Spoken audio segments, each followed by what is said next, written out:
Di sini, kita bakal kupas tuntas semua petunjuk yang ada, yang semuanya mengarah ke satu pertanyaan besar. Agnes Mo dan Missy Elliott, kira-kira kolaborasi impian ini beneran bakal kejadian nggak ya? Apalagi kan Agnes Mo mau rilis album baru nih. Wah, spekulasi yang udah jalan bertahun-tahun ini sekarang lagi panas-panasnya. Coba deh cek media sosial sekarang, rame banget. Isinya cuma satu pertanyaan, Missy ada di album baru nggak? Udah jelas banget kan apa yang dimauin para fans. Di mana-mana, fans nuntut hal yang sama. Nah, biar kita ngerti nih, kenapa sih rumor ini bisa sepanas ini? Yuk kita bedah sejarah hubungan mereka dari paling awal. Oke, kita mulai dari bagian pertama ya. Gimana sih rumor ini bisa muncul ke permukaan? Jadi ceritanya gini, Agnes Mo lagi nyiapin album baru. Udah pasti dong, fans langsung nebak-nebak siapa aja yang bakal jadi featuring artisnya. Tapi, ada satu nama yang kayaknya disebut-sebut terus, lebih kenceng dari yang lain, Missy Elliott. Kok bisa? Nah ini dia, ternyata hubungan mereka tuh jauh lebih dalam dari yang kita bayangin. Oke, sekarang kita time travel dikit ya, mundur ke belakang. Ini bukan sekedar rumor yang baru muncul kemarin sore loh, ini tuh puncak dari ambisi seumur hidup. Coba deh bayangin, waktu umur 17 tahun, Agnes Mo tuh udah punya mimpi yang spesifik banget.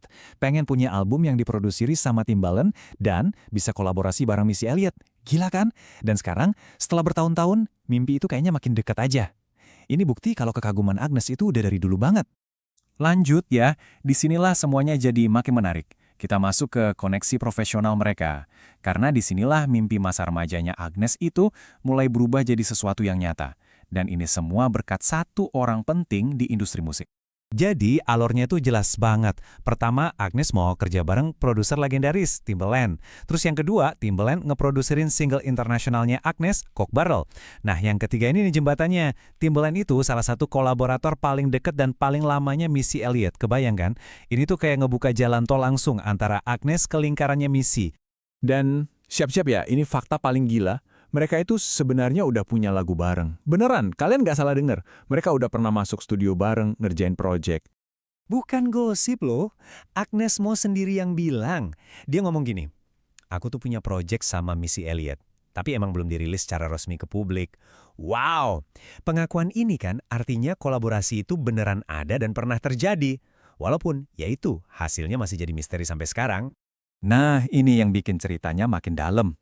Hubungan mereka itu ternyata nggak cuma sebatas di studio, tapi juga sangat personal.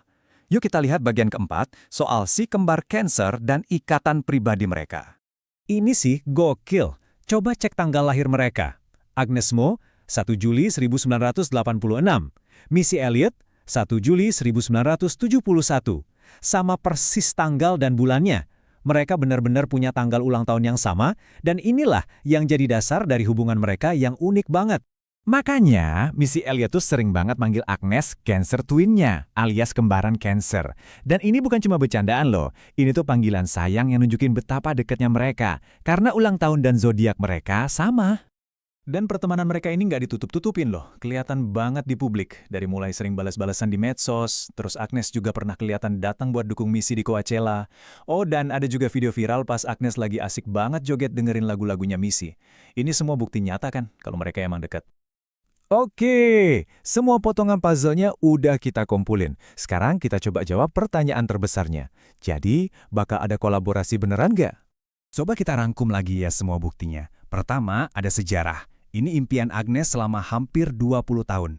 Kedua, ada ikatan profesional lewat Timbaland. Ketiga, ada preseden. Udah ada lagu yang direkam tapi belum rilis.